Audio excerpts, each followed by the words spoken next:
श्री शिवाय नमस्तुभ्यम। हर हर महादेव। काशी विश्वनाथ की इस पावन धरा में वाराणसी में गुरुजी पंडित प्रदीप मिश्रा जी के द्वारा श्री शिव महापुराण की कथा शुरू हो गई है। यह कथा 7 दिवसीय श्री शिव महापुराण की कथा है, जो कि 20 नवंबर से 26 नवंबर तक आस्था चैनल के माध्यम से दोपहर 1 बजे से 4 बजे तक देखी जा सकती है। आज की कथा में गुरुजी ने 3 आगामी श्री शिव महापुराण कथाओं की जानकारी दी है। साथ ही भोलेनाथ के मंदिर में पहुंचकर आपको कौन से 3 कार्य अवश्य करना है और किन 3 चीजों को आपको सदैव दूर रखना चाहिए, उसकी जानकारी दी है। आज 22 नवंबर तीसरे दिन की काशी श्री शिव महापुराण कथा में गुरुजी पंडित प्रदीप मिश्रा जी ने कुल 15 उपाय पत्र और उपयोगी जानकारियां दी हैं। सभी की जानकारी आपको इस वीडियो के माध्यम से मिलने वाली है। अगर किसी कारणवश आपने आज की कथा नहीं सुनी तो पूरी कथा का रसतत्व आपको इस छोटे से वीडियो से प्राप्त होने वाला है। तो बढ़ते हैं कथा की पहली विशेष जानकारी की ओर। कथा शुरू होते ही गुरुजी पंडित प्रदीप मिश्रा जी ने आगामी कथाओं की जानकारी दी। गुरुजी की जो अगली कथा श्री शिव महापुराण कथा है वह 1 दिसंबर से 7 दिसंबर तक सिरपुर महाराष्ट्र में रहेगी। इसके बाद गुरुजी की 3 दिवसीय श्री शिव महापुराण कथा 9, 10 व 11 दिसंबर त्रिवेणी शिव महापुराण कथा दुबई में होगी।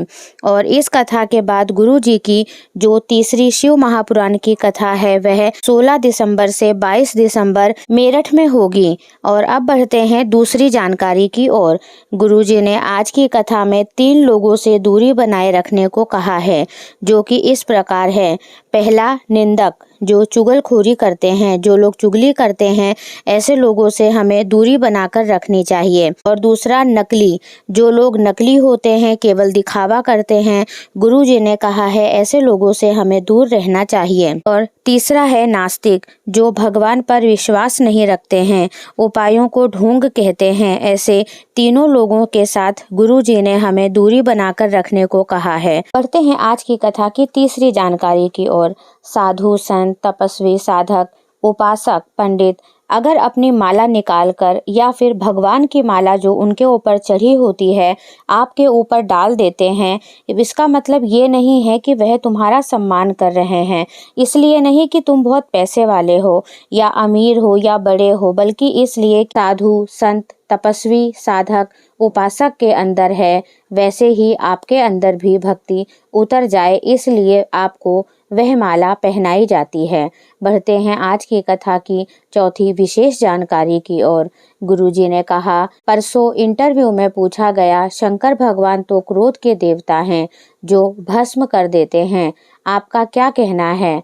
तो इस पर गुरुजी ने कहा कि शिव अनायास ही कभी क्रोध नहीं करते, और शंकर भगवान अगर क्रोध के देवता होते तो उनका नाम आशुतोष नहीं होता।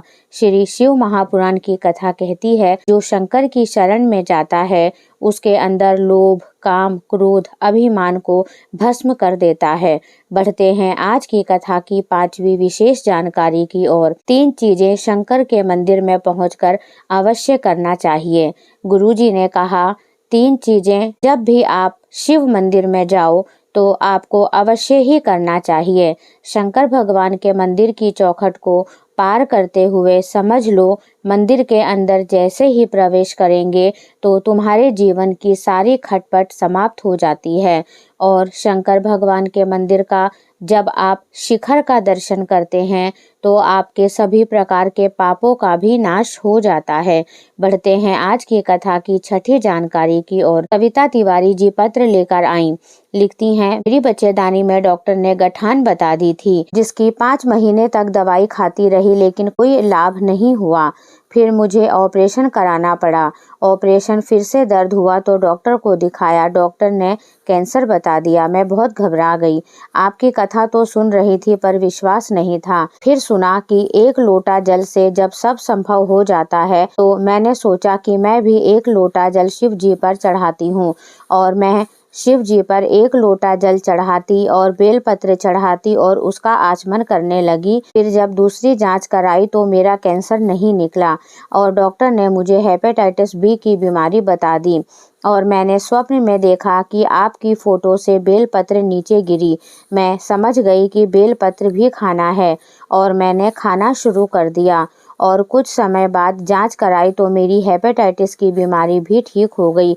उसी का आभार व्यक्त करने के लिए कथा पंडाल में आई हूँ।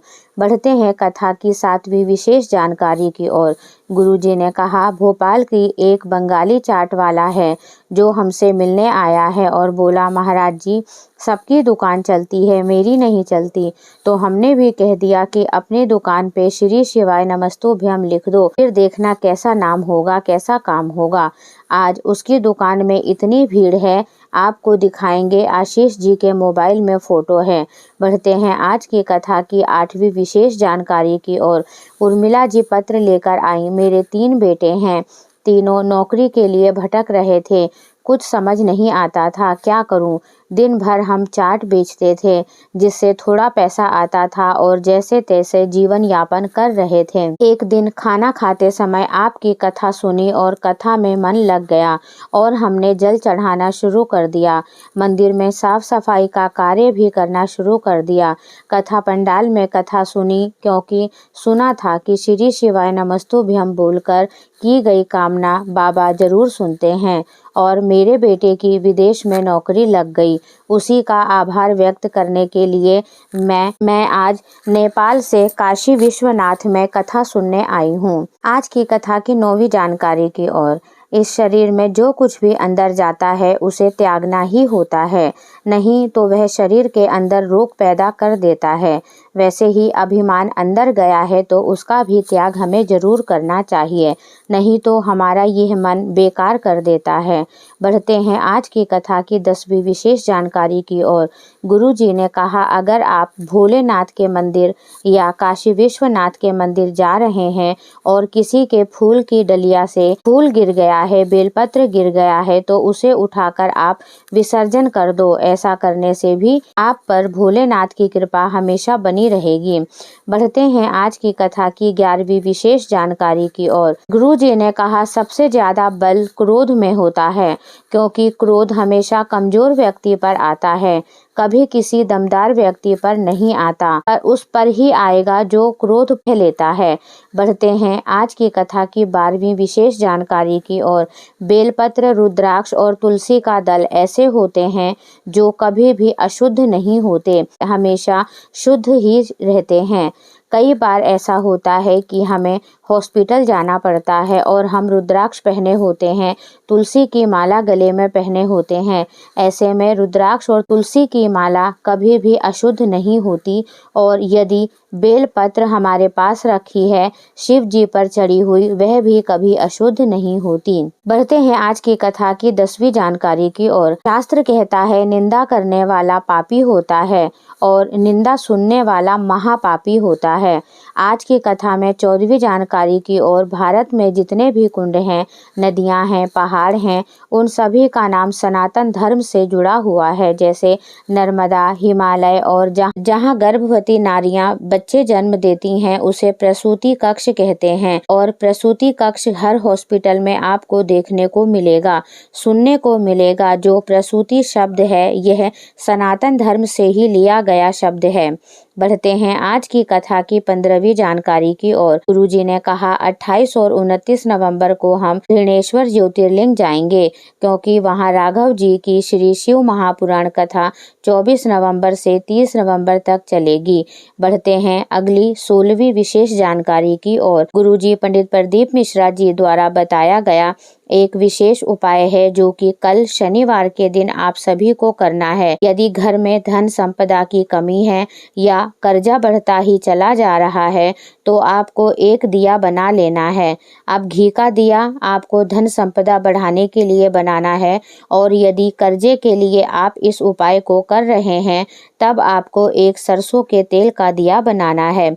यह दिया आपको पीपल के वृक्ष के नीचे प्रदोष काल के समय प्रज्वलित करना है। श्री शिवाय नमस्तुभ्यम बोलते हुए प्रज्वलित कीजिएगा। साथ ही आपको इसमें गोल बत्ती का प्रयोग करना है। पीपल के वृक्ष के नीचे हमेशा गोल बत्ती का प्रयोग किया जाता है।